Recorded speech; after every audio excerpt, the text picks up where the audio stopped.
اللہ اس بابرکت ویڈیو کو سننے والے کی زندگی خوشیوں سے بھر دے۔ السلام علیکم ورحمۃ اللہ وبرکاتہ۔ میں ہوں قاری نعیم الرحمن اور آپ دیکھ رہے ہیں قاری نعیم الرحمن چینل۔ سوالات و جوابات بسلسلہ شب برات۔ سوال نمبر 1، کیا شعبان کی 15 تاریخ کو لوگوں کی تقدیروں اور موت و حیات وغیرہ کے فیصلے ہوتے ہیں؟ اس کا جواب ہے جی نہیں۔ قرآن و حدیث سے ایسا کچھ ثابت نہیں، بلکہ اللہ تعالیٰ انسان کی پیدائش سے پہلے ہی اس کی زندگی اور موت وغیرہ کے فیصلے لکھ دیتے ہیں۔ اللہ تعالیٰ نے فرمایا، قرآن کریم کی آیت ہے جس کا ترجمہ بیان کرتا ہوں، اللہ کے حکم کے بنا کوئی جاندار نہیں مر سکتا، مقرر شدہ وقت لکھا ہوا ہے۔ سورہ آل عمران آیت نمبر 145۔ اور رسول اللہ صلی اللہ علیہ وسلم نے فرمایا، اللہ تعالیٰ نے زمین و آسمان کی تخلیق سے 50,000 سال قبل ہی سب کی تقدیریں لکھ دی تھیں۔ صحیح مسلم کتاب القدر حدیث نمبر 4797۔ سوال نمبر 2، کیا 15 شعبان کو اعمال نامے اللہ کی بارگاہ میں پیش ہوتے ہیں؟ جواب جی نہیں۔ ایسی کوئی صحیح حدیث موجود نہیں جس میں صرف 15 شعبان کو اعمال پیش ہونے کا ذکر ہو، بلکہ ہر روز اعمال اللہ کی بارگاہ میں پیش ہوتے ہیں۔ رسول اللہ صلی اللہ علیہ وسلم نے فرمایا، رات کے اعمال دن سے پہلے اور دن کے اعمال رات سے پہلے اللہ کی طرف چڑھتے پیش ہوتے رہتے ہیں۔ صحیح مسلم کتاب الایمان حدیث نمبر 447۔ سوال نمبر 3، کیا اللہ تعالیٰ صرف 15 شعبان کی رات پہلے آسمان دنیا پر نزول فرماتا ہے، اور کیا ہمیں صرف 15 شعبان کی رات عبادت کرنی چاہیے؟ جواب جی نہیں۔ کسی بھی صحیح حدیث سے یہ بات ثابت نہیں کہ اللہ تعالیٰ صرف 15 شعبان کی رات دنیا کے آسمان پر نزول فرماتا ہے، بلکہ اللہ تعالیٰ ہر رات دنیا کے آسمان پر نزول فرماتا ہے۔ رسول اللہ صلی اللہ علیہ وسلم نے فرمایا، ہمارا رب بلند اور برکت والا ہے، ہر رات جب رات کا 1/3 حصہ باقی رہ جاتا ہے تو دنیا کے آسمان یعنی پہلے آسمان کی طرف نزول فرماتا ہے اور پکارتا ہے، کون ہے جو مجھ سے دعا کرے تاکہ میں اس کی دعا قبول کروں؟ کون ہے جو مجھ سے مانگے تاکہ میں اسے عطا کروں؟ کون ہے جو مجھ سے بخشش طلب کرے تاکہ میں اسے معاف کر دوں؟ صحیح بخاری کتاب التہجد حدیث نمبر 1145۔ سوال نمبر 4، کیا خصوصی طور پر 15 شعبان کو روزہ رکھنا ثابت ہے؟ جواب جی نہیں۔ کسی بھی صحیح حدیث میں صرف 15 شعبان کو روزہ رکھنے کا ذکر نہیں، بلکہ رسول اللہ صلی اللہ علیہ وسلم ماہ شعبان کے اکثر ایام روزے سے گزارتے تھے۔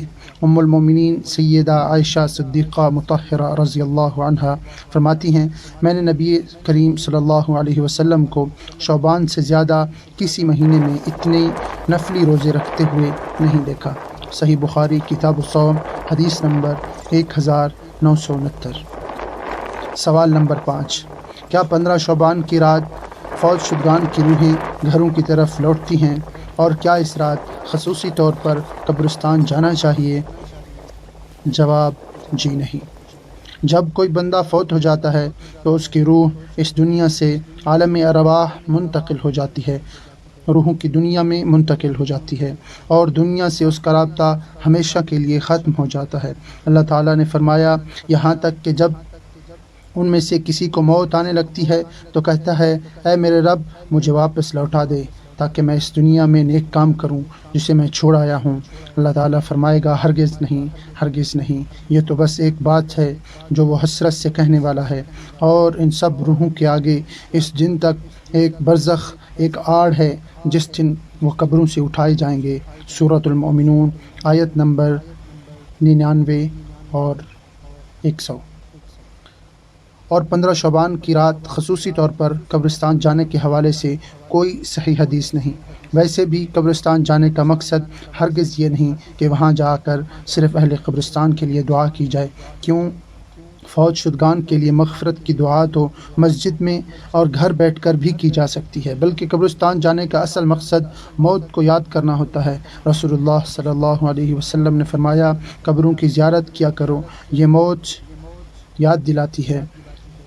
صحیح مسلم کتاب الجنائز حدیث نمبر 976۔ سوال نمبر 6، کیا شب برات کے الفاظ قرآن و حدیث سے ثابت ہیں اور کیا یہ اسلامی تہوار ہے؟ جواب جی نہیں۔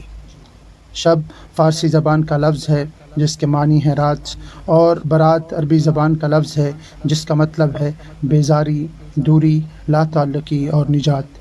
ان الفاظ سے ہی ثابت ہو جاتا ہے کہ یہ ایک من گھڑت اور ایران سے سمگل شدہ رات ہے، کیونکہ اسلام قربت کی راتوں کا قائل ہے، نہ کہ بیزاری اور دوری کا۔ اللہ تعالیٰ نے اسلام فارسی میں نہیں بلکہ عربی میں اتارا ہے۔ البتہ رافضیت نے فارسی عقائد و نظریات اسلامی معاشروں خصوصاً بر صغیر میں ضرور پھیلا دیے ہیں۔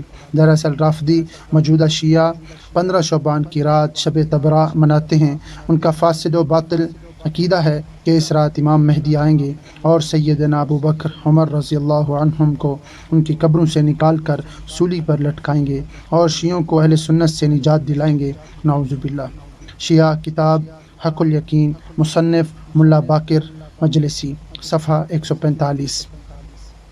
غور طلب بات یہ ہے کہ لفظ برات اور تبرہ دونوں کے معنی ایک ہی ہیں، یعنی کسی سے لا تعلقی، بیزاری، دوری یا نجات کا اظہار کرنا۔ اللہ تعالی ہمیں قرآن و حدیث اور اہل سنت کے اصل منہج کو سمجھنے اور عمل کرنے کی توفیق عطا فرمائے، آمین۔ اللہم اہدنا وسددنا۔ جزاکم اللہ خیراً۔ ہمارے چینل کو سبسکرائب کر لیجئے، ویڈیو کو لائک